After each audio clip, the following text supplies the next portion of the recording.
Hey guys, Patrick John of EXP Realty, part of the Johnson Group here with Brandon Giebler from Next Move Realty. And if you guys live in the Savannah, Chatham County, Effingham area, and you care about what's going on, well, we got David Dilly on running for Georgia District 161 against Bill Hitchens. So stay tuned and join the conversation. But Brandon, before we bring him on, what's the one thing you think everybody is fired up about when they're coming to this chat? I mean, I think they're fired up about getting their voice out and being able to communicate with the public on their end. And we're fired up about finding the answers to all the questions that we are left like, what's going on? Absolutely. Absolutely.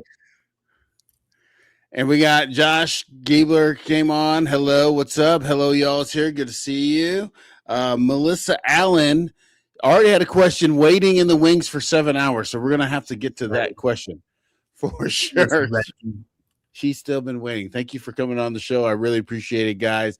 And did you guys know our show is connecting you with the decision makers out there or future decision makers, but you get an opportunity to get to know the candidates that are running. We got David Dilly on. We're really excited to have him. So, come on, ask questions, get in the chat.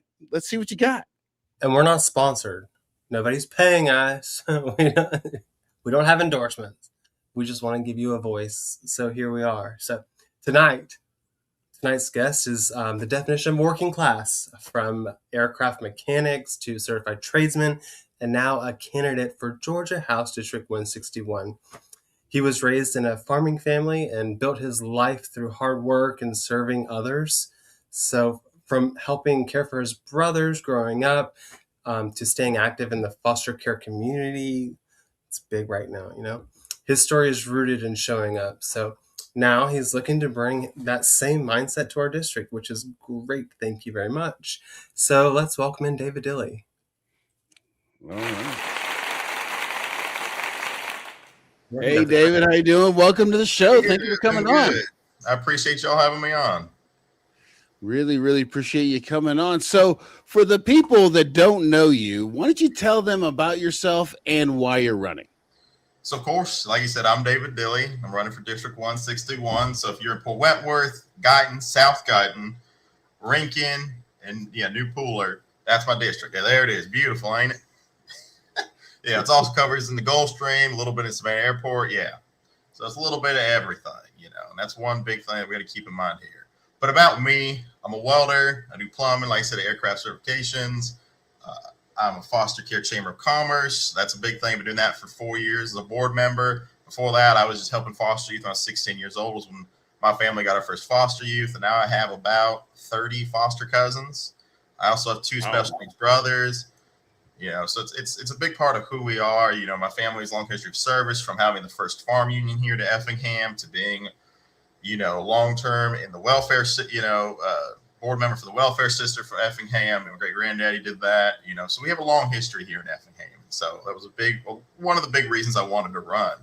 But a joke I kind of make was, I'm not going to lie, I actually asked my daddy to run first. My daddy's a veteran. He's a great guy. He's got multiple college degrees. Smart. Is one of the smartest men you could ever meet. The community loves him. He's a professional photographer, videographer. He's done stuff for Hollywood. So he's just a good guy all around. I said, Dad, you should do it. You should do it. You should do it. And he thought about it. I got him like 1% close to getting him to do it. And then my mother heard him say, she was like, wait a minute. I'm not going to be a congressman's wife. Like, she's like, I'm not doing that. And so I was like, well, no, it's for how. She's like, I'm not having a politician. You know what I mean? So I was like, I'm not doing that. I'm not being a politician's wife. So I sat there one day and I said, I gave myself, this back in November. So I got December 1st. I said, I'm going to make this call December 1st. I'm on my walk. I'm reading my Bible. And I just remember reading a verse. And my friend called me and it was just like, you know what? I'm going to do this. I'm going to do this. So that was the decision making there. What's your sign? Yeah, it was my sign. I said, you know what? I'm going to do it. Wow. All right. Well, cool. Well, it sounds like some good causes that you've been working with. So, I have a special needs son myself, so I can understand. Yeah.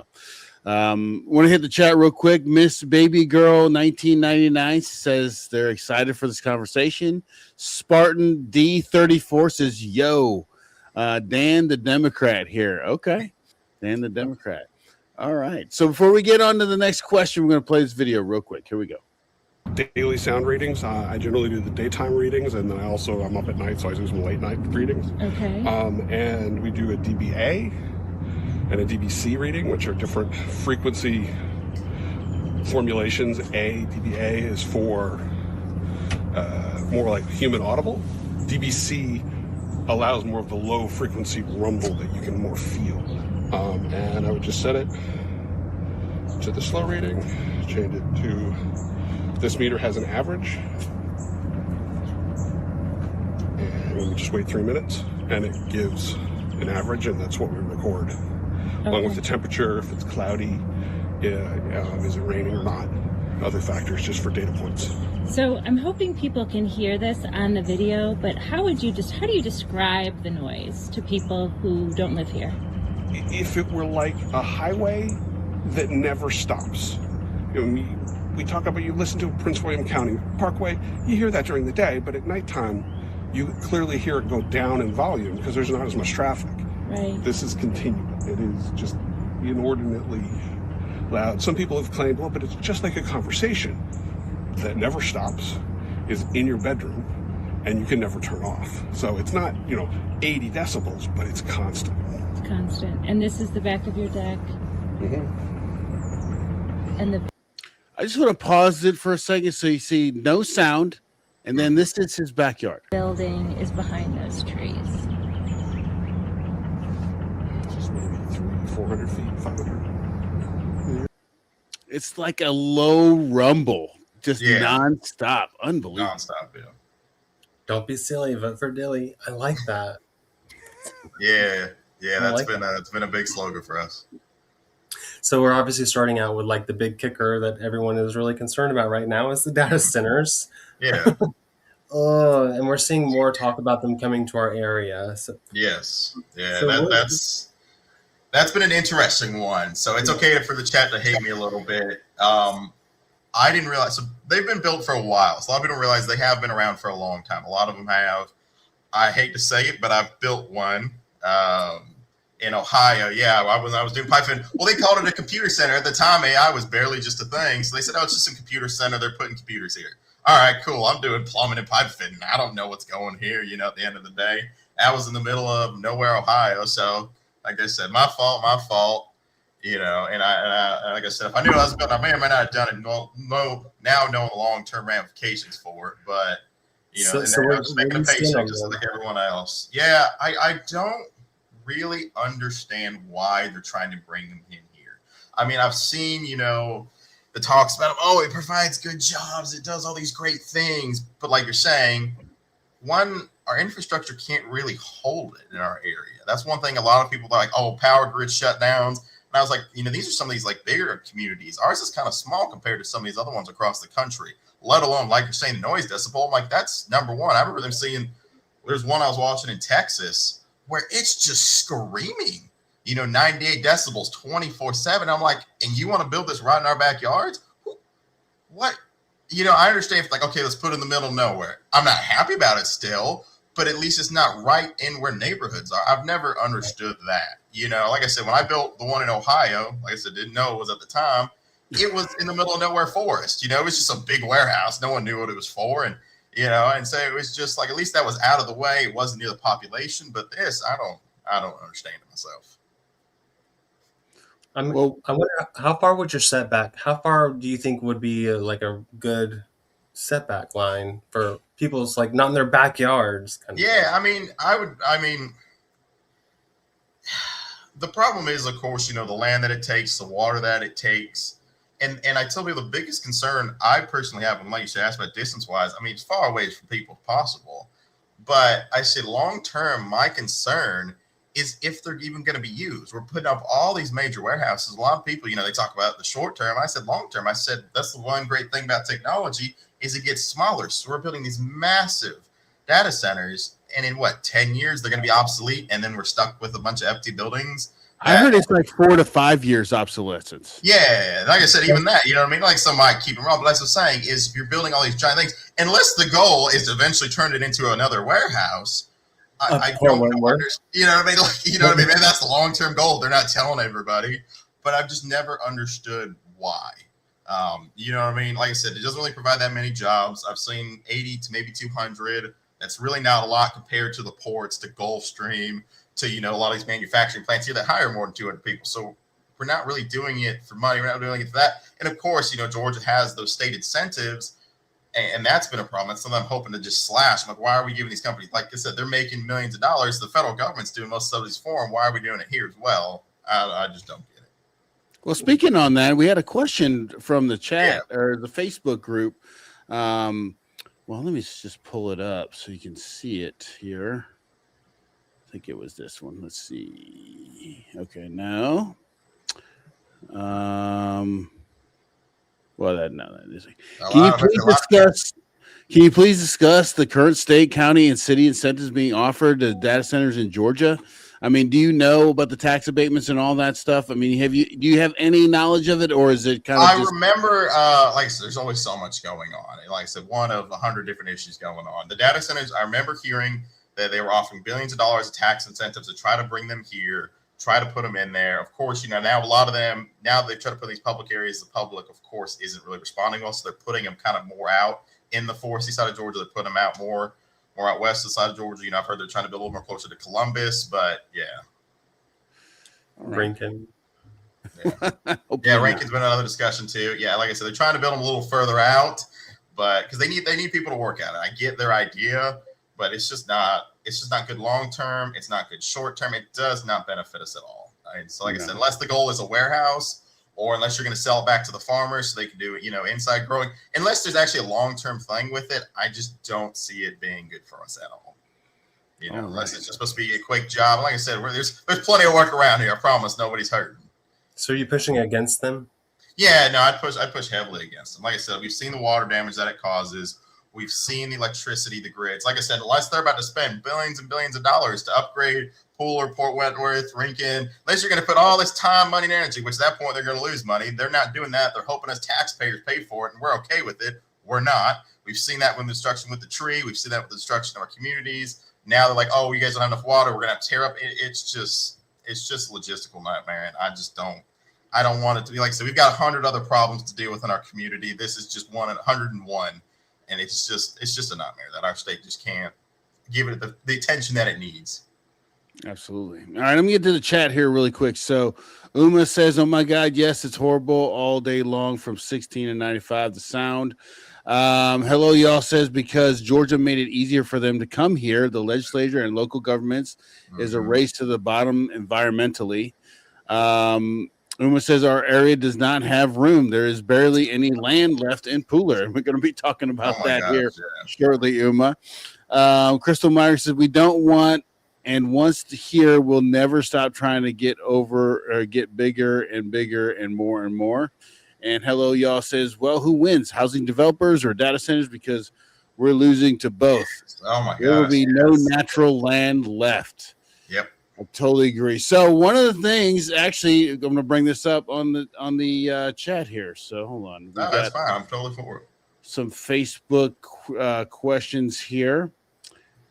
Hey, put in the chat some questions, guys, if you want any questions you want David to answer, because I'm just going to pull it from Facebook if not. So come on, guys. Here we go. So Amy says a lack of caring about homeowners, rezoning properties that were zoned as intended, overbuilding poor ordinance that do not protect homeowners, greed, and too many rentals that do not have a stake in the community and ruin it for the homeowners. Stronger orders to protect the environment, natural habitats, biodiversity. So she's obviously upset about the overbuilding. So we're going to play this video real quick so we can talk about it.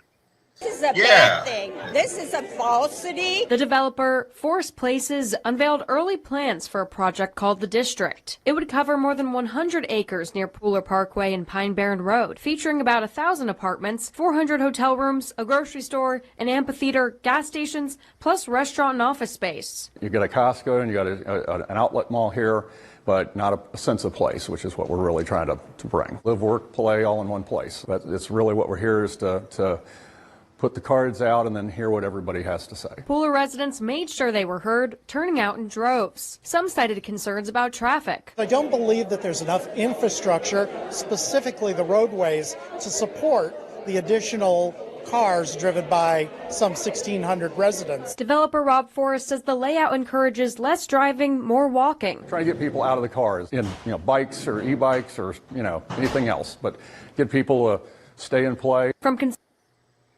So, in this humidity in the summer, you want us to walk?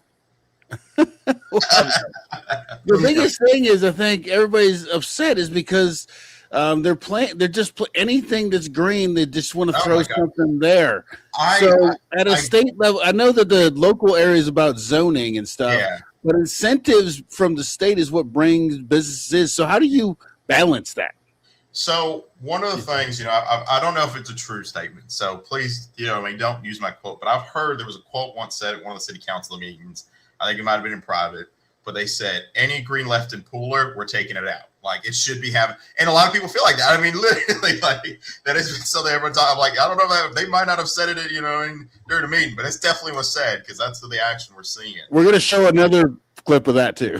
Yeah. So how do we stop the incentives from up top to where we don't just incentivize these builders to come in and just build all over the place? This is a very, very complicated issue. And I hate to say, I wish I could say no. The biggest issue that a lot of people don't realize is, you guys are realtors, you guys probably heard it. We don't have enough houses or living apartments to hold what these companies want. Hyundai wants another 20,000 employees. Gulfstream by 2030 wants another 10,000 employees. These companies want to grow. I'm not saying I'm for the development of it, but that's what these companies want. So they're putting pressure on our elected officials. They're putting pressure on the state to try to get more housing built, more apartment complexes, more, these duplexes and condos. And that's, like I said, they're putting pressure on these officials to get this done because they need the employees to do it. And it's a toss-up between both. You know what I mean? Like I said, I want the people to feel as though the green areas are protected. I remember growing up, and something I'm really going to try to push for as elected officials going, when I'm driving through these neighborhoods, there's no parks built. I remember as a kid, every neighborhood, it was mandated to have a park. It was small or they were big and there were multiple of them. I go to these new houses, there's not a park anywhere. Or you have to drive, you have to go through, you have to drive to these parks. I remember I just walked the neighborhood park as a kid, I'd walk maybe a block and there was a park right there. I'd walk another block, there was a bigger park. And so that's something I'm really going to push down the throat is say every new development that's built in the state must include a 1 to 4 acre park, depending on certain zones, stuff like that. So at least one, we can try to get these parks back in these neighborhoods, but pushing back on development as a statewide official is going to be extremely difficult. There is some plans to try to get some new zonings done. One of the ones that I'm pushing for, there's 7 different agriculture zonings. One I'm trying to bring as well to add to that is homestead zoning. So everything from, half acre to 5 acre lots, you can actually get put as a homestead zoning. So you can have small animals, but small property, just trying to change different zonings to like add more incentives to just besides having, farmland and commercial and residential. That's, let's try to add some more, I guess you get diversity in this. So then every neighborhood's just built the same, every commercial site, everything. It's all copy and paste. And so that's a big issue that we're facing here. I'm not gonna lie, I don't know how to fight back with these companies just yet, especially because they want to grow. Like I said, Hyundai's barely just getting started, y'all. Same with some of these other corporations. Like I said, the ports are growing even more. We know that. We see these warehouses going up. They're not going up because they can't do it. They know it's coming. And the only thing I've tried to think about is maybe pushing it towards South Carolina, but now it's just giving South Carolina the problem. Yeah, it takes away from us, but like I said, it's a lot of give and take. And I'm trying to learn. I'm going to these city council meetings. I'm attending, commissioner meetings, state meetings, trying to understand what is going on around here. Oh, I get it. Pooler has parks. Oh my gosh! Don't even. Yeah. Yeah. Even my neighborhood. Massive intersection. That's about it. Yeah. You're in the middle of a roundabout kind of intersection. Yeah. That's a park. Good job. Love that. All right. Yeah, well, I think the funniest park's the one on right next to 80. The one where it has a little red train on there and guiding. I'm like, I didn't know it was a park. I thought that was just like a statue. I was like, no, that's a park. I was like, who is that? A park. It's a park. I'm like, who? I didn't realize. I was like, there's a little road you can get off. I was like, whatever, y'all. That's a hurricane of sound. Yeah. Like you're in the middle of a hurricane of sound there. Yeah. So, all right. Well, so before we get to the next video, which you're going to know this well, but let's play, or this next question, let's get to the next video. Here we go. Morning, a massive chain reaction crash that brought traffic, as you can see here, to a standstill along I-95 during the height of morning rush hour. Also bottlenecking traffic on nearby I-16 and other roads. That crash near exit 102 at Pine Barren Road in Pooler, right by the I-16 interchange, shut down both directions of the interstate for hours. WJCL 22 News' Grace Rodriguez is live at the scene. And Grace, you've talked to drivers caught up in the backup. Thanks, Shannon. They're all sharing in their frustration in that they were stuck for hours. Around 8 this morning, a vehicle crashed into a support beam for the Pine Barren Road overpass, triggering a chain reaction that involved 3 other cars. The impacts from this crash shut down both sides of I-95. Who was caught in this traffic jam? Put it in the chat. Officials say a vehicle hit a support column for the overpass, causing a chain reaction that pulled in 3 other cars and sending some spinning. I caught up with drivers at a nearby gas station who say the backup delayed their plans for the day. I just come in and get my kid and head my way back to. Yeah, that was something. One of my family members calling that. Yeah, it was. I heard it was pretty rough. It was rough. I remember seeing it on the news. Yeah, I remember also seeing all over Facebook. Who's stuck in traffic? Who's stuck in traffic? Yeah. It was a nightmare there. Thank God I got to go over it and be like, that sucks. Just wow, yeah, there it is. So growth is obviously happening super fast in Yes. our areas like Port Wentworth, Pooler, Effingham, and the roads aren't keeping up. I hit a pothole every 30 seconds here in Quaco. Yep. So can y'all get on that, please? Traffic is getting way worse. I sat in traffic for 30 minutes to go 5 miles. And accidents are happening more and more often here, which we're seeing. So from the state level, what can you actually do to fix the traffic before it gets any worse than it already is? So if you were to ask most people around here, they say just add another lane, add another lane, add another lane. Like that's usually the answer to everything, is just add another lane. It doesn't really solve anything, and that's what I try to tell people. I said the biggest thing that we really need to figure out as a state and as a city that's growing, it's not just on state level. I asked, I can't mention his name, but my uncle, he's way up there in Georgia DOT. And I'd asked him, I said, well, what is going on? He said, you need to tell Pooler and Port Wentworth and Rincon to quit effing growing. You need to get constituents out to tell them to quit growing, because that's the only way. He's like, he works the way. He's the one who draws these roads. And he's like, I can't make things happen. And that, or I have, one of the things when we kind of joked, I said, or we got to tear it all down and start all over. Because there ain't really an answer, and I hate to tell people, look, there's certain things we can try to increase public transportation that really doesn't exist here. And if these housing developments are coming, if these people are coming like these companies want, we're going to have some more public transportation. There's been discussions of an HOV lane to try to get more people to try to ride together, but that, like I said, it's small bites out of a larger problem. It's a very complicated hot mess. And what I'm telling most people, when they go to these meetings, let them know you're tired of these neighborhoods. Let them know that you're tired of these things coming, or we have to consider moving a lot of this land further back. Like I said, the joke is in my family, these were ones my great granddaddy and granddaddy drove tractors down, horse and buggy. These weren't roads that were meant to, most people tell you 30 years ago, Pooler was a gas station. This was never meant to be what it is now. And so we have to either decide as a community, not just me going, oh, we're tired of it. As a community, we have to say enough's enough, or it's just going to keep getting worse. They're going to throw more roundabouts, hoping it fixes it. They're going to try to maybe put an extra lane, squeeze an extra lane or two here. That doesn't really solve anything because you're still going 2. Just because you make a quarter mile of 3 lane didn't solve anything. And so the biggest thing I try to tell people is, one, public transportation, and we have to, as a community, tell them to stop. That's we need really a roundabout lesson.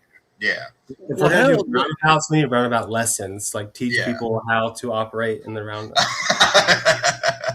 Yeah. Watching people drive around it is supposed to fluctuate more smoothly, but everyone gets scared because it is something that most people, you're so used to stopping and then going, and now it's like we're having to retrain the last 30 plus years of driving for most people to not stop and just try to keep going. Yeah, I'm going to tell you, I would think the citizens would love to stop some of a lot of the development that we've been talking about. It's not happening, but we're going to talk about that, so don't go anywhere.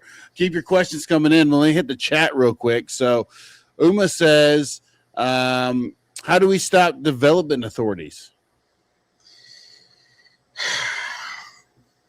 Again, like I was saying, it's the community. That's really what's going on. Like I said, we always talk about liberty. We're talking about it now. I've met with a few of these city county officials, county commissioners, and I'm like, what is going on, you guys? And they're just feeling the pressure. It's just so much. You know what I mean? Like I said, the lack of the community. Like I said, yeah, of course, we saw the one where the big event, when big stuff happens, the community comes out. But a lot of this is done small meetings, small. So, they kind of just pass through without most of the community ever seeing it. A lot of this stuff was put in years ago. Like I said, they're finally bringing things, developments that were put in a year ago that nobody went against. So now they're here and everyone's surprised. So one, being more incorporated. Something I can do personally is go, hey, here's all the projects that are going on. My constituents have all called me and said they do not want this. I kind of make the joke. I said, if I go in there, I'm the voice of maybe 25 people. I still need another 25 in the room to make it 50. They're going to look at me. They're going to listen to what I have to say, as elected official. They're going to, okay, Dillie's making a good point. But if I don't have a community behind me while I'm fighting them, they're only going to take so much what I'm going to say. If I say, hey, look, the community wants to protect the park here, the canals, they're going to, okay, cool. Dillie's right. He's probably got a few people to call him. There's people upset, but there's not enough people here for us to really care. And so it's just, it's being there. It's being at these meetings, even though I know a lot of them can be boring. I've tried not to sleep through a few of them. But we have to stick together as a community to fight against this. Like I said, I could put stuff on the state officials. I could try to put more parks. I could try to say, hey, look, we got to calm down. We've got to take some of these incentives out. But like I said, the corporations want this just as much as the developers do. So it's a big problem going on. And I'm still learning. I'm still trying to figure out ways we can fight this back. Okay. Look into the chat real quick. Hello, y'all asked, will you work bipartisan in the state legislature? Yeah, I always say a good idea is a good idea. You know what I mean? I try to tell people, we're so focused on, the Republicans put this bill in place. Oh, the Democrats put this bill in place. We're just not going to pass it. It's a waste of time. I'm like, y'all, it's feeding kids in Georgia. Why is this a controversial bill? Oh, hey, look, let's try to make sure our rural hospitals say, the Democrats put it in place. We just can't do it. Oh, well, hey, let's try to, if it can show that it's actually going to help Georgians, I don't care who puts it in. I'm tired of just constantly fighting. Like I said, there's a joke that says 80% of Democrats and Republicans agree. It's just who wants the win and who wants to, and who wants what's going on. And so it's just a nightmare out there. It's all theater. It's all political theater BS. Yeah, it's political theater. And I'm like, y'all, what are y'all doing? Or they just don't care. Most of them just go over there. They say, cool. I don't know if it's true, but I always feel like they have a chart that says yes, no, yes, no, yes, no. And that's what they just click and they don't care what goes on after. I'm just, did you even read this bill? I don't know. All right. Before we go on to the next question, we're going to play this video real quick. Here we go. Jesus Christ. Here's my bed. Yes, I do have a bed in here. That's because I didn't want to get rid of it. Shortest story ever told. This is the most important part. This is where I keep my bar. All of my bohemian clothes, all of my 50s pinup attire, my camping gear. By the way, does anybody want a free TV? Someone gave me this and they were walking by my storage and they were like, oh my God, all you need is a TV. And they literally just gave me this 52-inch. So if you want it, you pay for shipping and it's yours. So everybody wants to know how I have power in my storage unit. It's because of this portable power station that I mentioned 5 million times. I bring this everywhere I go. I need to blow dry my hair, flatten my hair, I need to charge my phone, whatever. This is what I use. Yeah. That one's a rough one. Yeah. So obviously housing affordability, everyone's feeling that, right? Yeah. Jesus Christ. So what's one real policy at the state level that you think that would actually make it easier for people to buy homes here? So this one's been, I've heard the controversies of it. I've heard the negatives, but one of the things I try to tell people is Georgians aren't paid enough. If I remember correctly, like I said, I'm doing, I said, I'm still learning as time goes on. We are one of the worst paid states in the country. There were more deep red states. Everyone says, oh, we're a red state. There's more deep red states that pay more than us. Everyone wants to say we're number one for business, but it's not, we're not number one for the people here. And so one of the big things I want to try to put more money in our pocket. It's one thing I've been really trying to push more for is, like I said, I'm not trying to, gouge small business. Everyone's like, oh, you're going to hurt the small businesses. I said, small businesses are paying $15+ an hour. I try to tell people, I said, it's the corporations that aren't paying their fair share. It's the ones that when Walmart has food stamps in their office going, oh, you know what I mean? It's just like, y'all, we're not paying people enough. And so you're sitting there, well, it's the housing affordability. But I said, that's one part of it. Someone who's built a lot of these houses, of course, there's some profits, and you guys know as well. Like I said, there's maybe $20,000-$30,000 profit in a lot of these houses. So these corporations, aren't trying to be the most greediest things. There's a few out there. I've seen ones that just try to sell a house, just to sell. I've seen ones take negatives on a house just to get it out. And so that's one thing. Like I said, people need more money in their pocket. One of the biggest things I'm really trying to push on, I'm still writing it out, is trying to figure out ways to lower our property taxes here so people can stay in their homes, be able to, because like I said, that's a big thing that people have been dealing with. But like I said, putting more money in Georgians' pockets. I can't sit and be like, I'm gonna, freeze the rent or try to do that. It's just gonna get shut down. A lot of people want to, let's just try to force them to bring it. I can't. You gotta be smart. Like I said, unless we somehow flip this state all blue, and maybe we could work on something, but I have to think about reality. And the biggest thing I could try to do is put more money in our pocket.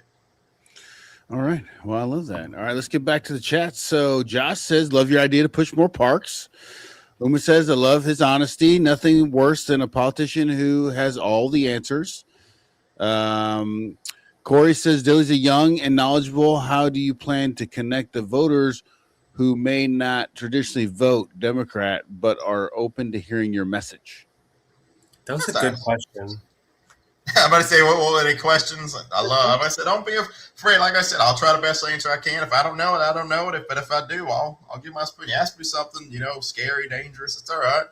One day I'm going to have to answer these questions, whether it's here on the House floor. So, Okay. Rather here. I'd rather get some practice before I go up there and make myself look like a fool.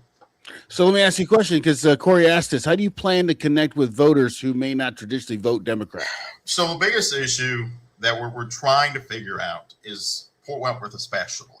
It's a working class area. Most people work at the ports. They work Gulfstream. They work at the paper. It's been shut down. But, they're getting people out of there and trying to get these voters, look, I understand that this is a difficult day, especially, like Tuesday. I'm trying to get people out to early voting. There's not a whole lot of early voting sites. We just got the list. There's about 6. A lot of them are in Savannah. And, of course, there's the one in Rankin's trying to get those people out there. But it's going, I'm not some big schmo Joe. I haven't retired. You know what I mean? I work the same day. Like I said, the 4 legislative days I'm up to, the rest of the time I'm going to be plumbing, welding. I'm not nobody fancy. And that's what I want you to realize. Decisions I make up there is going to affect us. And I try to tell people, I said, I hate to say it, but the people up there are old. They're old, y'all. And I said the decisions they make will not affect them. I don't know if they know that, but I try to tell them, I try to remind them all the time, decisions you make will not affect you. I hate to say you're not going to be here. And so the decisions I make, I'm going to feel the ratifications. I'm going to feel the negatives. I'm going to feel the positives. If I sign a bad bill, guess what? It's going to affect me 20 years from now. And so that's decisions I have to make as a younger person. But at the same time, try to think about the next generation, like the younger voters. Try to think about the working people going, look, we just want a little bit more money in our pocket. These people aren't asking to have mega mansions. They're asking when they see, the Georgia Power bill that they can afford it. When they're asking to see their water bill, their property taxes. They just want to be able to pay it and just have, just have a little bit extra, just to be able to go to go to the movies. These people aren't greedy. A lot of the people in the community try to make them out to be. These are good folk that just try their best. I'm gonna cry, y'all. Like I said, I've heard some sad stories. I've seen, oh gosh, y'all, this trail. I know, I really have. There's one couple I met. He's a kind of good friend of mine. He lives in Port Wentworth. He's a welder. He makes 18 an hour. He's still an apprentice. So he makes 18 an hour. His girlfriend works at Dollar General, and they're skating by. They just got enough to pay their rent. They say they lose their power at least every other month. If the water didn't shut off, I've helped them a few times. But this is the reality for a lot of young people, that they're just like, oh, you guys aren't working hard enough. And I'm like, absolutely. I've told people, I said, you want to tell me that my generation, I said, come on, come with me. Let's go talk to a few and tell them that their 60 hours, 70 hours a work week ain't hard enough for you. And that's just the reality. It just breaks my heart, y'all. It really does. Absolutely. Totally agree. Let me continue with the chat real quick. We catch up here. So hello, y'all says lack of medical facilities here in North Chatham. Son went into anaphylaxis and it took the ambulance over an hour to get to Savannah Hospital. Oh my God. Yeah, it's not good. Yes. That is Uma something. So what? I said, if you don't mind, I actually want to speak on this. So yeah, please. I also have thyroid disease. And so sometimes your thyroid can kind of just go, whoo, and it really sucks. And so I remember a lot of times when it happens, I have to go usually once every 3 months. Is usually when I'm having to go. And I have to pick, I'm right in the middle. I either have to go, am I going 35 minutes to Effingham or am I going 35 minutes to Memorial? You know, and that's the reality for a lot of people. So it's like, okay, Graham, I'll drive, or, you know what I mean? Because like I said, it's just making, you know, my blood pressure gets high. I start feeling really sick and nauseous, and, you know, I'm not okay. They usually end up having me sit there, run fluids, whatever. And it's just like a check, basically. But I have to go to the hospital because it's the only place I can go. And that's a reality that a lot of people face. I'm like, I sat here thinking about when I have to go every time. I'm like, imagine someone's having a heart attack. Imagine someone's like dying, you know what I mean? Or their lungs collapse, or something's going on, and you have to wait 35 minutes to get to the hospital. Let's be honest, they're not going to Effingham. They're going to Memorial. I know more folks throughout freaking most people hate to say, I don't even go to Effingham because it can't do anything unless you've got a cold. Like I said, I love the people at Effingham, but unless you've got a cold or flu, you're going to Memorial. You're going to Chatham. And so that is a big problem that a lot of people are facing. You know, my grandpa was sick. They're just like, oh, he went over there like, okay, we did some tests. He's not dying, but we can't help him. He's got to go to Memorial. So it's like, why are we here? That's the reality that a lot of people face in our community going, well, do I got to pick which one? And you go Memorial, and Memorial, again, is not made for this many people. So something that we're going to have to do, I'm going to have to work from everything from Congress, you know, on the national level to state. We need to get some of these hospitals built bigger. And that's, you know what I mean? I'd rather, you know, if someone's like, well, we're going to use land for it, I'd rather land be used to give us a hospital or many places people can go for some of this stuff, because it just can't say. If you go to Memorial right now, I can guarantee you it's wall to wall filled up right now, wall to wall. Every time I go, it's wall to wall. I'm sitting in the hallway on my bed with 13 other people down that hallway. And that's just the reality that we're facing. These hospitals need to get bigger, you know, and even big emergencies, they get sent to Jacksonville. Or they get sent to care or charge. So, like I said, we really need to figure this out as a state. It isn't the area I'm an expertise in. I wish my great granddaddy was alive. He built Effingham. I wish I could ask him, what's the plan? But, you know, I'm hoping there are other people I can ask and say, what do we need to do to get these hospitals built bigger? Because it affects me and it affects people in my district. Like I said, even Pooler here. Even if it was a small 24/7 emergency service, a lot of them, you know, we have like a little clinic, but that's about it. And like I said, even for them, they're just going to send you to Memorial or Effingham. And so that's something we really need to work on. See, I had an emergency. I like the comment that says, yes, I'd rather have a hospital than damn dentist. Exactly. I'd rather have a hospital. Yeah. I chose Effingham in my moment of scared moments because I knew I can get there quickly. Yeah. It was not helpful. Now, like I said, they probably said, oh, we can't. Yeah. You know, like I said, a lot of the staff that work at Memorial go to Effingham. So it's just like, and they're just going to tell you to go to Memorial anyway. It's not good. It was not. I knew I could get there fast. Back roads like 105 miles an hour. He cut his fingers off. Yeah. Oh yeah. Oh yeah, that's a good place to go for that. Yeah. And they didn't do anything. Wow. So thank you, Effingham Medical. Yeah. All right. So before we get to the next question, and we'll get you guys in the chat, so keep asking the question. We'll try to get to all the chats. We're going to cut it off at 58 minutes. So I'm trying to get as many chats as possible. So keep putting your comments in there. But let's get to the next question. Here we go. This is the video. Right. Family that called Port Wentworth their home.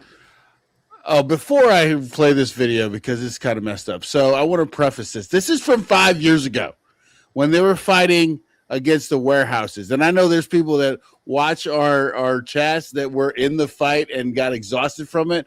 And you see now what happened. But let's play the video from 5 years ago. A family that called Port Wentworth their home. They say if this request is approved, it would enable warehouses and other industrial buildings to take up over 100 acres surrounding their homes. Community members say they want to negotiate with the developers so the land by their homes is used for business that would support their community. They say building warehouses would make their already busy roads even more dangerous and point to the city's growth as an indicator for keeping the area conducive for families and farmers who utilize a lot of the land. The locals say they believe the land is being considered solely from a revenue standpoint, expressing concern over the future of their communities. We still have no place for the children to play. We still have no recreation representation out here. And we feel like that location is centrally located. We shouldn't have to keep going to the table saying we don't want the warehouses. Help us stay a community. We know that there's growth and we welcome growth, but we want something that would benefit the community. So that was from 5 years ago. As you can see, we are painted with plentiful warehouses here in Port Wentworth. So, Brandon, sorry, go ahead. Yeah, because a lot of people feel like a lot of these big projects are getting pushed through without the community actually really knowing what's going on nor do they feel like their voices are getting heard or they matter at all. Yeah, no, it's a big problem around here. I So- remember my grandma talking about it, when I would come, and it was just, it's a lot, y'all. It really is. I wish I could just say it was just me going there and just tell them no, and it just ain't a lot of, and this is where I hate the part of government. This part of it is, it's the greed. A lot of people don't realize a lot of them own logistic companies. A lot of them actually own warehouses here. A lot of them own the engineering companies that build them. It's a lot of greed. It's a lot of, or their family member owns it. That's been a big one too, and so that's just a big issue that goes on around here. So everyone's like, oh, we're fighting against it. I know you are. And I want you guys to keep fighting, keep the pressure, because the second you release it, that's when they throw 10 more at us. I'd rather try to, fight one at a time than have them secretly sneak by us and throw a bunch at us. Right. What is it, Jennifer? What is it? Profit over life. So what would you say the process should look like? If you could paint us a picture, like what should the process look like before these major projects are approved? So one of the biggest things that I've noticed, like I said, I'm still learning as time goes on, is a lot of these areas are missing engineers. And if they do, we hire the companies that are building them. That was something I learned. I think she's on here watching. She told me that. I was like, wait a minute. The cities, as fast as we're growing, we do not have engineers. And she was like, no, they pay the same companies that are building these warehouses and businesses and we pay the taxpayer dollars go to pay them to build these. So we know what they're building. We don't have engineering on stuff. So we're paying, 10, 20, 30, 40, thousands of dollars to these to be built. We're paying for that just to get the engineering designs when we could just pay somebody here who actually fights for the people here, who looks out for what's going on in the community, whether it's roads, whether it's these warehouses, where can we put them? And that's a big problem that we know what's going on here. So who's actually benefiting from these hush-hush projects? Yeah. So like I said, I'd love to try to create a state incentive to get these local cities. Just like I said, the counties have them, but the counties are backed up. Like I said, the state's got Georgia DOT and a lot of these engineering, they're backed up years. And so that's what they do is they hire these people, they hire the companies, their brothers, their cousins, their sisters. They hire these people to, draw it out, and they submit to Georgia DOT saying, we're happy with it. You guys should be too. And, they stamp it because they're too busy to, really take the time to go, hey, look what's going on. A lot of people don't know that. And so is that why they're targeting smaller cities with small populations, because they don't have those? Yeah, we can't fight again. Like I said, they're putting some pressure on Savannah, but Savannah can fight back. We can't fight back comparatively. Rankin, so all these people benefit. Like you're saying again, a lot of them own these companies, and that's a lot of people don't realize. Their family owns it. It's a very, very club that you have to be welcomed in. And if you don't know the club's there, you don't know what's going on. That's something I'm starting to realize as I attend these meetings. I'm like, this doesn't seem right. And then, like I said, they're not all bad. Some of these people are really, really fighting. The ones I've had meetings with are really, really fighting. But when it's 1 to 2 versus 5, 6, 7, like I said, you're going to get outvoted every time. So, and the mayor's only the tiebreaker. So yeah, right. Yeah. All right. Well, let's get back in the chat here real quick. Jennifer had a bunch of questions. She wants to know, are you taking any money, some dark money from, like data centers or anything? Where do you get your campaign funds from? I try to make the joke here. I said, I don't even think most people know this race is going on except the people around here. I call the state, I call people, I talk to unions, and I'm like, there's a thing going on. Most people don't even know our neck of the woods. I hate to say it, y'all. Most people do not look over here until it's like, oh, there was something done over there, or there was the act. Most time Georgia doesn't even know. So no, I'm not taking money. You can see my peach files. It's pretty much just me, y'all. I get some small donors here and there from family, from things, from my family. But that's, like I said, there's not no big corporations. Now, like I said, I never want to talk too ill about my competitor. He's taking a lot of corporate PAC money. You can see it on his peach file. Like I said, he's not a bad man himself. That's just where a lot of his money comes from. And so, like I said, if you look at our two systems, you're going to be like, oh, wait a minute. Where's all this money coming from? PAC. Yeah, So, okay. So your competitor's taking a bunch of PAC money. Yeah. You can look at his, I think almost every one of his donations, he's about $60,000 or so. Like I said, we're about to do another one here in April. We'll see how much more money he's gotten, but it's all PAC. Wow. And then Jennifer also. So what? Who is that? Who is what? The name. Our PAC? The competitor. Oh, Bill Hitchens. Oh. Okay.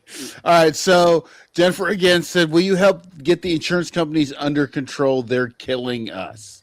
Oh So my what can we gosh, do at y'all. the state level to help with insurance? I feel it, y'all. Let me tell you. So being, like I said, a lot of people don't know this. I'll mention it. I'm 24. I'm not, like I said, we actually recently elected a 21-year-old to the House floor. So trust me, I'm not going to be the youngest one there. I feel it the most. You know, I hate to say it. My car insurance for my Jeep is $450 a month. $450 for mine. I've been in one accident.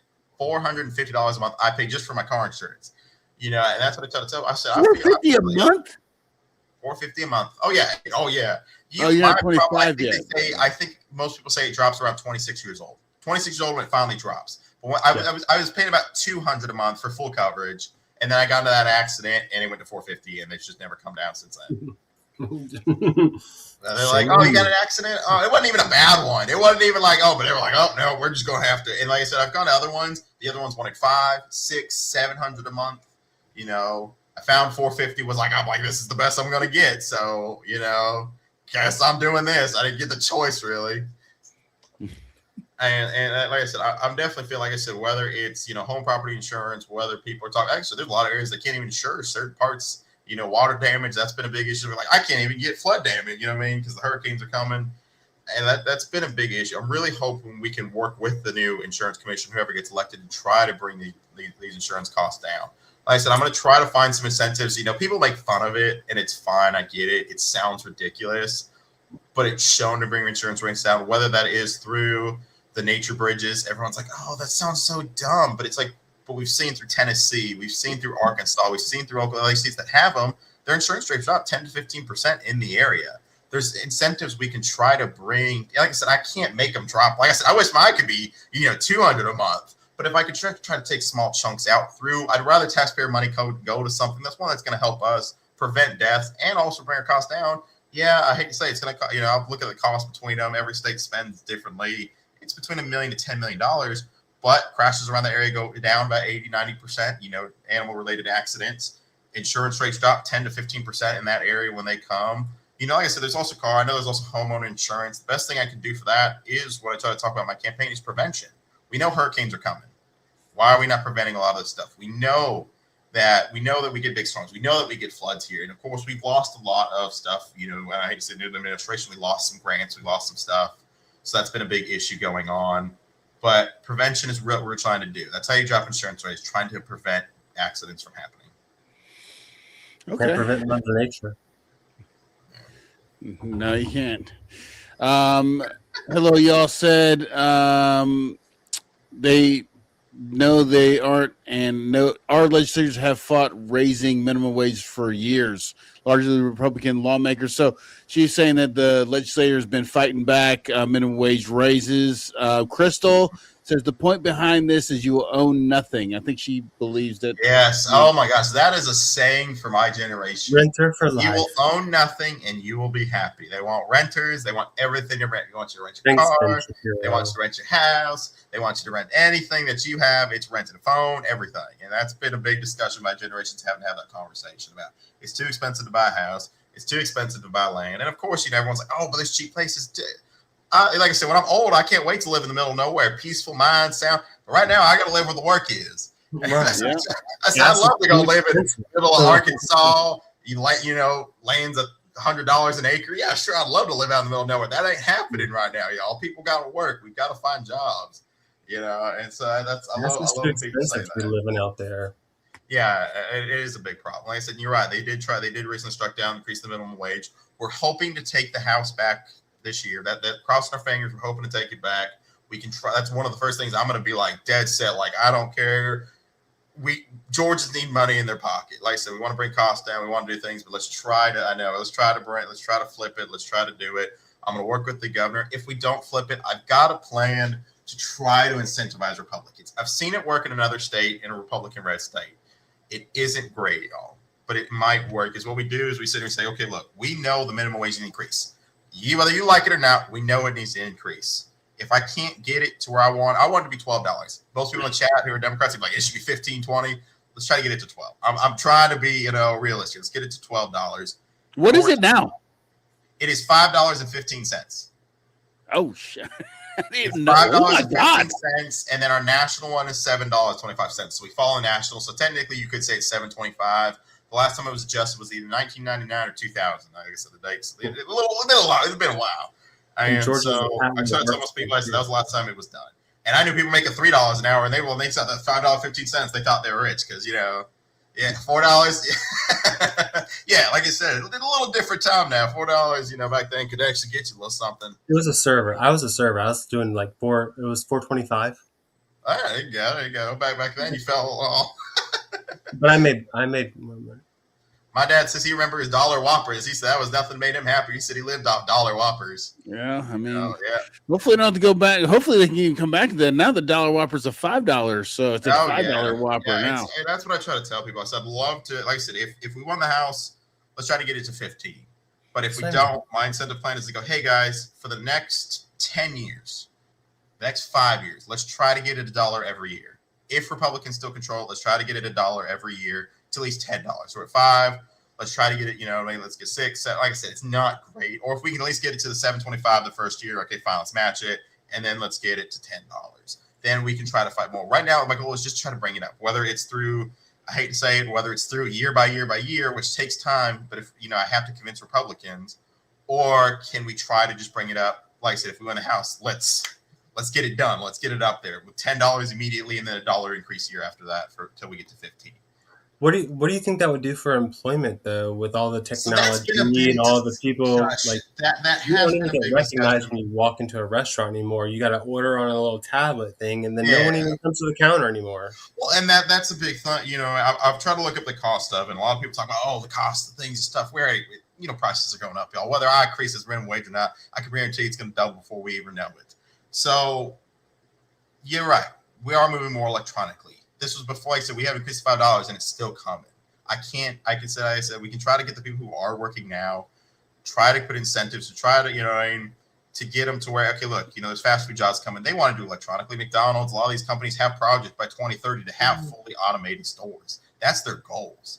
They would have fully automated customers because people want to stop going. Yeah. That's the ultimate goal is to get more and more. Like I said, now we're seeing less. I mean, there's places that don't even take cash anymore. That's something I really hate. I love cash. Cash is my favorite thing in the world. And I go places, and like I said, a lot of my friends are watching. They'll bite tap in the chat. We've had to pay for Dilly like 3 or 4 times because I've got cash, and they're like, we don't take it. Like I said, these things are coming. And so by putting, like I said, we can prevent the people who are being left behind, whether it's through AI, whether it's through these places want to become fully automated, but also do more trading, because the biggest issue that we are facing, and I live in this world, is there's not enough trade people. There just isn't. And so trying to get to these people, hey, look, I know, your daddy, your family said trades are dumb, they're silly, they're stupid, only dumb people work in them. That's something I remember I was like working, it was 110-degree heat. I'm shoveling, trying to put this pipe in the ground. Because I was doing gas lines. So gas lines, you're not allowed to really use electronic. Everything's done by hand. And this lady, she says it in Spanish. I didn't know what she was saying, but one of the guys that got really mad, he was like, what he said? He said, oh, mijo, blah, blah. If you're like these guys, you don't get educated. I'm like, I have I'm like working on my college degree. And, and they're just like, oh, if you're like these guys, you don't do good in school, you'll be out these guys working 110-degree heat like a bunch of idiots. And I was like, oh, yeah, I'd be upset, but that's the reality. A lot of people teaching the kids it's not worth it. It's not worth the investment. I'm telling you, there's good money. I said, whether you want to know, plumbers are going to be one of the number one top paying field. I tell every young person, I say, if you're doing anything right now, everyone's like, welding. I love welding. Welding is not going to be number one. Plumbing is going. No one wants to touch toilets. Let's be honest here. No one wants to touch toilets. And I tell people all the time, try to find a trade. These are the people that are going to be owning business. These people are going to be like, who's the next millionaire? It's going to be a trade guy. The next $1 billion company is going to be whoever can create the first conglomerate plumbing company across the country. That's going to be the next billionaire. And that's what I try to tell people. So try to get in the trades. Initially, it's a lot of work. It's time. It's investment. You don't know if it's worth it. It's hard. It's backbreaking work. I hate to lie to you. But like I said, we're also trying to make sure you get more money too. When I moved back home, I was traveling all across the U.S. welding and everything. I moved back home, and I was trying to find welding jobs. Like $17 an hour. I said, y'all, I was just making 35. That's the reality. A lot of us faces, they are being underpaid. I'm like, yo, this is hard work. And, you hear all these companies, $1 billion profit, multi-billion-dollar profit. And you're like, you can't spend $100 million to give everybody a $5 raise, which will also increase your profits more.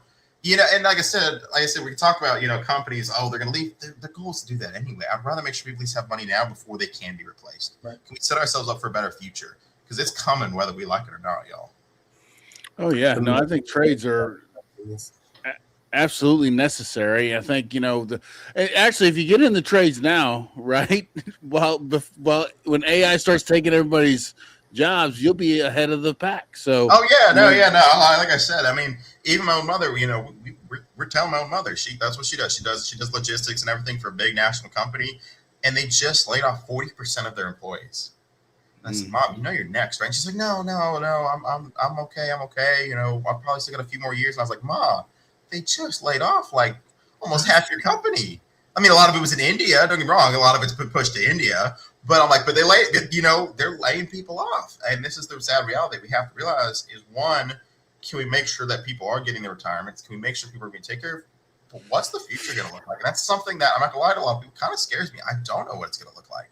It could be the best thing ever, or we could be all, I guess, I don't know, y'all. It's just, it's a lot to take in. Like I said, I try to think about too much. I try to solve the problems that are going on right now. But there is a part of me that really worries about our future. What's it going to look like, We can only control what we can control. You know what I'm saying? Yeah. We're going to be like, how can I take your order? How do I take your... All right. I've told people I'm still waiting for the software. So I actually had to do a bunch of paperwork today. I'm writing. I was like, I wish there was an AI thing that I could just scan it and it just fills out the form and I could just send it. Yeah, like I said, I don't mind some handwritten, but I was like, okay, if there's one app, can someone develop this form where I can just scan it and it fills out my form? That'd be nice. Yeah. Before we ask the next question, we'll play this quick video. Yeah, you may recognize this video, potentially. The foundation is cracking. We've got folks working full time, and they can't afford rent in the towns they grew up in. We've got inflation eating our paychecks, and a minimum wage stuck in the 90s. I wish I had the... Where's your hard hat? You can't build a strong house on a weak foundation. I'm running because I have a blueprint that actually makes sense for us. Step 1, raise the minimum wage. If you work hard in Georgia, you shouldn't be poor in Georgia. Step 2, smarter infrastructure. Pooler neighbors say development is out of control. Taxpayers usually end up footing that bill. Not just paving over nature, but upgrading our grid, water systems to actually lower your utility bills. And step 3, we protect what's ours. My family's been here for generations. My grandfather and great-grandfather helped build this community. I'm not going to let overdevelopment destroy the land they love. We don't need another politician who just talks. We need a builder. That's a good post right there. That was a good one. Yep. Hold on. Back like 10 seconds to me, like, well, we're me taking off my little masters. I guess we'll make a funny joke. We don't need another politician who just talks. All right, pause it for a second. Builder. Hold on. All right, well, whatever, it's fine. So there's that little thing. It was just a bar. Let me tell you, I have never seen so much hate on the internet from welders who were like, what were you welding? I was like, y'all, they told me to find a piece of bar, and they told me to just weld. I was like, I'm not going to do no projects. I'm not sitting. I was getting it. Like, why were you welding? I'm like, y'all, I took my grinder. I welded off the rust the best I could. We have a farm full of 1,000 rusty things. They say, grab a bar and weld on it. And that's what I did. It was supposed to emphasize that, like I said, I have all my certifications. You want to come see my test? You want to come see my certs? Come on. But let me tell you, they were hating on me. You had a bar and it just isn't how you're supposed to. I'm like, whatever, y'all. Like I said, some of the biggest haters is the welding community. We love each other, but we also hate each other's welding. We're always think everyone's always the better one than everyone. Competition. Oh, yeah. I'm doing the welding prep competition you for what you're going through. Last year I did carpentry, I got smoked. This year I did plumbing, I got gold. Next year I'm thinking of doing welding. So we'll see. Yeah. After that one, I'll probably be a little. I'll have my degree, I'll have my stuff because it's just one of my school. It's one of the school programs that we can do. So yeah, at that point I'll have my second degree because I have a degree in welding. So my second degree will be in construction management. But I'm pretty sure you want me to answer the questions about my ad. I'm pretty sure that was the whole questions you guys want to know about. We just want to see your pose at the end. But you're running as the working class guy, and not a career politician. So what's something that you think the current leadership isn't getting right now for the people in the district? It's just feeling how our people in the community are. I mean, and I that was going to sound weird if I said that, but we're just being left behind, y'all. That's the reality. We're just being left behind. No one's really caring what we have to say. We're working long hours. We're putting in the work. And I hate to call it, like I said, most older generations, they're very, very kind folk. But when they tell my generation, you ain't working hard enough, you ain't doing it good enough, I'm like, yo, times are different. What are y'all talking about? I said, I've worked my 60, 70 hours. I've worked 80 hours. I've worked 90-hour weeks. What more do you want from me? And I was making damn good money. I was still putting in my 90-hour weeks. And like I said, I remember seeing those paychecks when I was 20 going, oh my gosh, thinking I was rich. But now I'm like, oh shoot, I wish I was still making that money. But, it's hard out here. Every city's a little different. Everyone's trying to solve their own problems. Some people want to be a hero in these city council meetings. Some people want to just put whatever money's in their pocket. And the people in our community, they're just trying to go to work. They're just trying to pay for their gas. Like I said, they lowered the gas tax, but a lot of people have their concerns with that too. They're trying to find ways to kind of cut bits and pieces, but no one's going to feel that. In reality, no one's going to see it. Like the biggest thing they were trying to fight for this year was removing the income tax. And I told people, I said, look, increase the minimum wage, but do more than get rid of the income tax. And so I said, I could put $3 more in your pocket. I put $2 more in your pocket. And you put more in your pocket than moving it. Because like I said, most people don't realize, if you look at, even at least for me, $40 a week. I mean, like I said, for some people, that is going to make it break. Let me not take it. For me, it didn't. But for some people, $40, that was the big difference. But we pay for the long-term consequences. Just because you move this and they put it on sales tax, if I go to the store and I'm still spending more, like I said, you can't. Oh, it just irritates. You're just like, y'all, what are y'all doing? You can't rob Jimmy to something Paul. Yeah. Yeah. Just because you push the tax on something else, the community won't think about it. When I go to the store and going, wait, why is my tax now $5 instead of it was $1? Oh, well, yeah, they moved the income tax to sales tax. You're like, really, dude? Like consumption tax. And then the worst one, like I said, y'all, I'm going to get in trouble on the House floor. I know I am. So be ready for that, y'all. We got your back. Right? Yeah, like I said, I'm going to get in trouble. I'm going to be like, what are y'all talking about? Well, so they're like, let's just increase tourism here. We aren't Florida, y'all. We aren't Florida. I love my community. We ain't, like I said, Savannah's real close to getting in trouble for, I got, at least the rumor was they got real close to losing their historical society play. You know what I mean? Because we're not really preserving a whole lot. SCAT's taking over, commercial sites. It's not really being as historical as it should be. So that's kind of what I think to Atlanta. Atlanta's fine. You go one time. You go to see the zoo, you go see the stuff. It's cute. It's fun, whatever. But that's it. Everyone's like, tourism's going to pay for everything. And it's just like, y'all, no one wants to come to Rincon. No one wants to come to, like I said, the ports are cool. This isn't part of my tourism destination. We're not Florida. And I hate when people try to compare us to Florida. Tourism isn't going to pay our bills. I knew it. You got Jennifer going now. Jesus Christ. Well, let's talk about it. Let's get into the chat here. Okay. So Uma says trades rock. Actual people saying that it's harder to get into here too. Hello, y'all says your nice doctor office receptionist probably getting paid minimum wage, and they deal with our cranky, sick asses.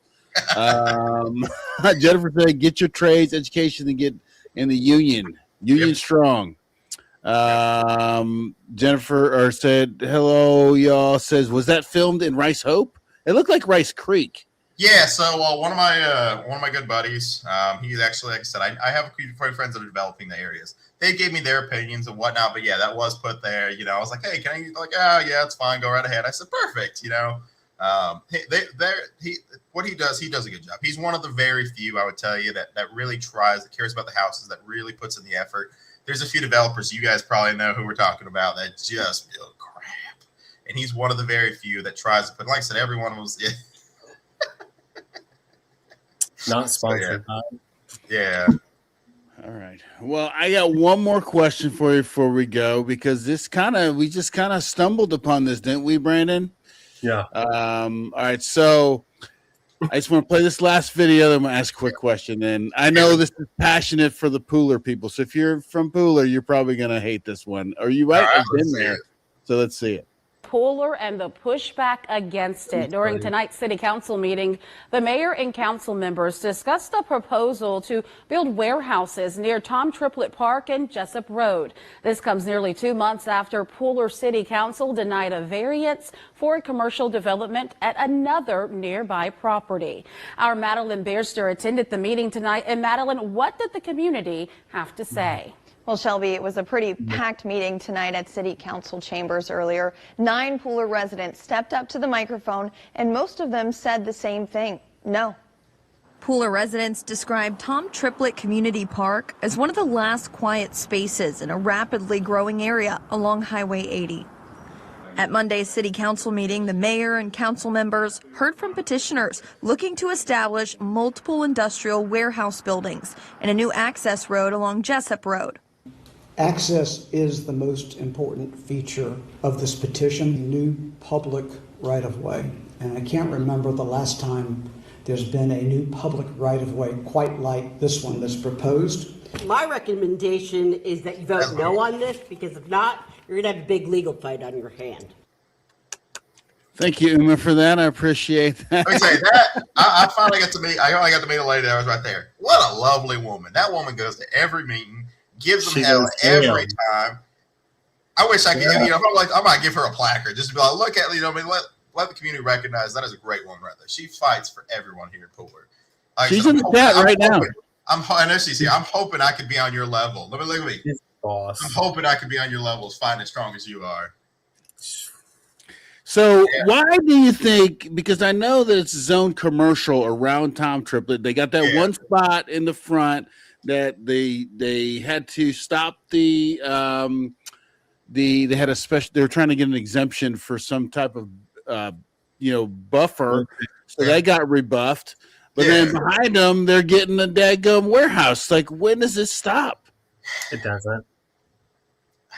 And like I said, one of the big things I actually wanted when we heard in the video, they said 9 people were there. That's not enough, y'all. We know that's not enough. Like I said, even 9 people. Like I said, we finally got to stop when they were trying to do the big one over there, the big industrial complex they were trying to do over there. We can fight back, but it takes the community, y'all. It takes me being there as hopefully your next District 161 candidate. It takes the community as well right behind me going, we don't want this. Elected officials don't want this. The community doesn't want this. I understand your cousin's building it. I understand your best friend's a part of it. I understand whatever you guys doing at the table. I get it, but we don't want this, y'all. And like I said, I'm hoping we can fight back against it. The Tom Triplett thing is devastating. I actually we go fishing over there. It's a great place. It's lovely.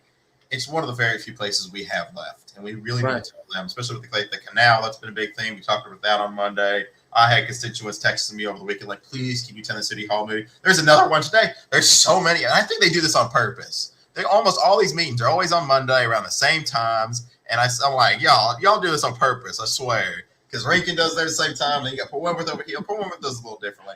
But you get lost in time sometimes. Which ones I'm supposed to go to, which one's going on. The county commissioner is hosting this one. It gets it's a fight, but I'm willing to put in that fight. I'm willing to put in that work, and I'm hoping I can hope I can represent District 161 with pride. I hope when I'm up there, I can sit here and tell people, I said, my district will not go for this. It's not that I will go for this. My district will not go for this. That's what I hope to say every time I'm on that floor fighting for y'all. My district doesn't want this. It ain't about me. It's about my district. It's about my constituents. It's about my people. It's about the generations that my family's been here. It's about my brothers who are special needs. There's, like I said, there's barely any programs for them here anyway. I'm hoping to just do us right. I'm not going to be perfect. I'm young. I'm still learning. I've still got plenty of books to read. If you got any book recommendations, put them in the chat. You know what I mean? If there's still things, you got that good young energy. That's what we need. We need a young energy to fight. There's a joke, between the Gen Z or the Gen Z ones. So you have a phrase we say, "Young gets it done," because what we're going to do, it's going to affect us, and that's what I try to tell people. Young gets it done. So I don't know if the 72 is. They got a good thing. Pooler karate. Pooler karate has that fun thing. You're right, Jennifer. It is. Pooler karate. The Savvy Tourist says, is anyone going to the debate tomorrow? Which debate? So tomorrow, I might give it a shout out. So tomorrow will be a CD1 debate. That'll be pretty big. So look it up, CD1. The Democrats are having a huge debate tomorrow. It's supposed to be held by the Savannah Indivisible. It's gonna be a pretty big event. All the CD1 Democrat candidates will be there. There was one yesterday for NAACP. All the Democratic candidates there. The Republicans were invited. None of the Republicans showed up. That one was actually a little bit sad. But actually, I was like putting money. There was going to be at least one of them, but he didn't even end up showing up. So I don't know. They don't really want. Like I said, it was going to be kind of weird anyway. Because I always just say when you go in those meetings, when you have all of them, it's kind of just them arguing against each other without doing it. So I was curious how it was going to work. Yeah. Well, shoot. It's on Easter Monday. It's tomorrow, Tuesday, 6 to 8 at the Otis S. Johnson PhD Cultural Arts Center at 201 Montgomery Street. If you want to go, you have to register. I'm gonna copy and put the post in the chat so you guys can go to it. And the Republicans are also hosting one this Saturday. So if you haven't seen that, they're also hosting one this Saturday. It's CD1 Republican candidates will be there Saturday. They're doing theirs in Savannah. It's in one of the theaters. I can't remember the name of which one it is, but they're hosting theirs this Saturday at 10 a.m. Okay. All right. Well, Brandon, is there any other questions you had for David? I'm here. Might as well ask him. Tough, easy. Yeah, I mean, the chat's blowing up with them. I don't have any. I asked mine. I asked mine. Uma says, "Come April 6th." Is that for the city council meeting? Next city council. So that's I tell people to come to that one. Please help us fight for the canal. It's a beautiful place. If you haven't walked it, please go down there. That community really needs us out there, y'all. We need to be out there. We need to let city council know. We need to let them know that the community wants to protect the canal. There's otters there. There's federally protected species there.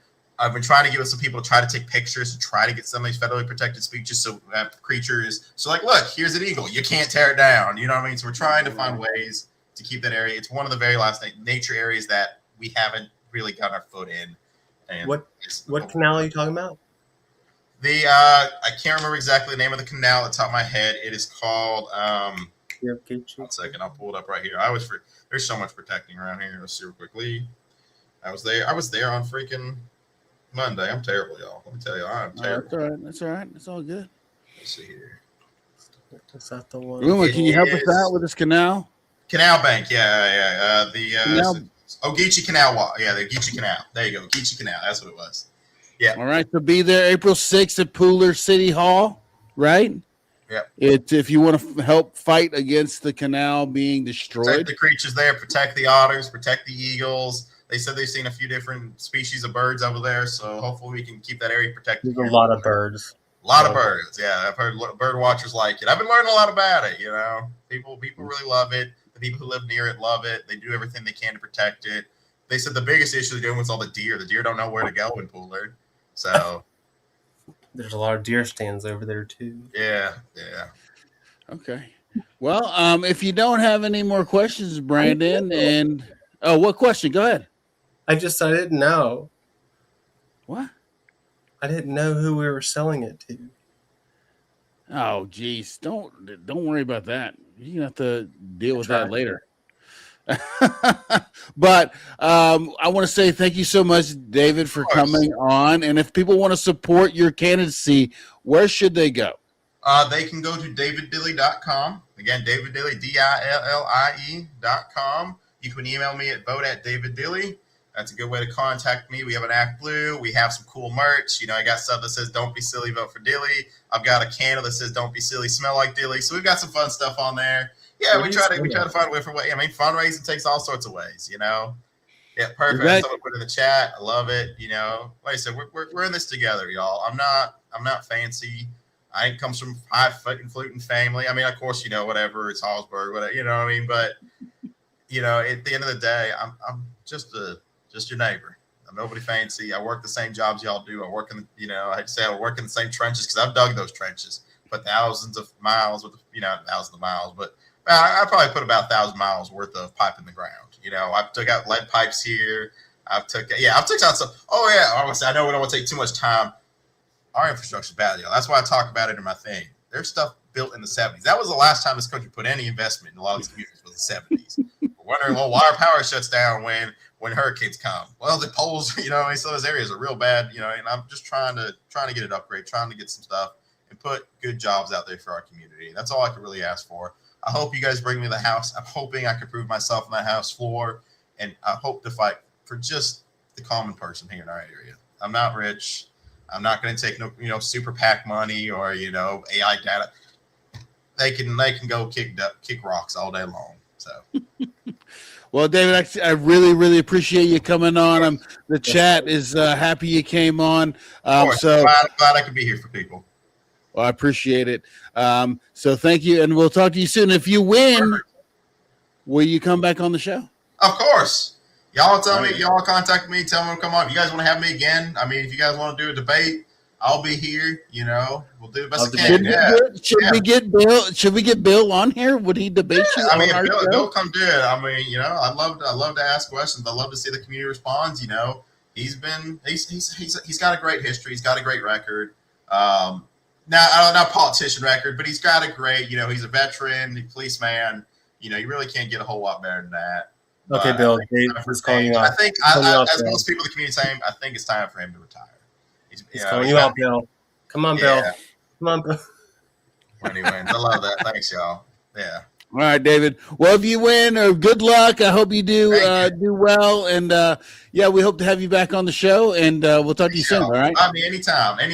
Or y'all come on down to the farm. We'll have a good old meal. Y'all give me a holler. All right, cool. Huh? I'm not hungry. Oh yeah, we just had pretty much Thanksgiving again now on this Sunday. We had mac and cheese, turkey, mashed potatoes, collard green meat. Yeah, we show out. We have a good time. Yeah, I'll eat. Right, exactly. All right, y'all. It was a pleasure. Appreciate it. See ya. Thanks, David. Oh, that was fun, right? That was more fun. That was way more fun. So we're still live. Huh? Are we still live? Yeah, we're still live. We're about to close the show out, guy. Dude, just relax a second. I was just first. It was so it was fun. good. Yeah, he was fun. Like, he's actually kind of like you can actually talk to him. And he's not talking down to you. It was really nice, actually. Yeah, that's good. So I want to thank Jennifer, Ivy. I want to thank Hello Y'all. I want to thank Uma, Nick. Who else came in? The Savvy Tourist. Huh? Thanks, Nick, for chiming in last minute. Josh, everybody that came in the chat, you guys, I'd love you guys for coming in here and getting on the chat. We really, really, really appreciate it. We don't want Tom Triplett Park to go down, the Caps. But I don't want to forget, so we got some admin notes. So don't forget, we just did a market update. When did we do that? Thursday? It's on our YouTube channel. Wednesday, Thursday? It's on our YouTube channel. Definitely check that out. Also did the Husk video. If you didn't see it, I'm telling you right now, that Husk video is awesome. The footage we got is amazing. Brandon, you got anything you want to talk about? Not. I really don't right now. I'm still open housing. Okay, so I'm gonna do open house on 100 Westwood Drive in Rincon from 1 to 3 on Saturday, and I'm gonna see if I'm gonna do one on Sunday from 1 to 3 at 120 Dukes Way. All right. But we'll see. Let's add to the stage. We're going to have Delfonso Daniels next week. So come on, running. We've already had Michael McCord. So if you haven't seen his stuff, check it out on the channel. Krista Penn, Republican. Delfonso Daniels is a Democrat. So if you want to check them out, then we'll have Amanda Hollowell. She's also a Democrat. And then Brandon's working on the Republican to get him in here to talk about District 1. So we'll see. But once again, we appreciate you guys coming and watching, and I'll talk to you guys soon.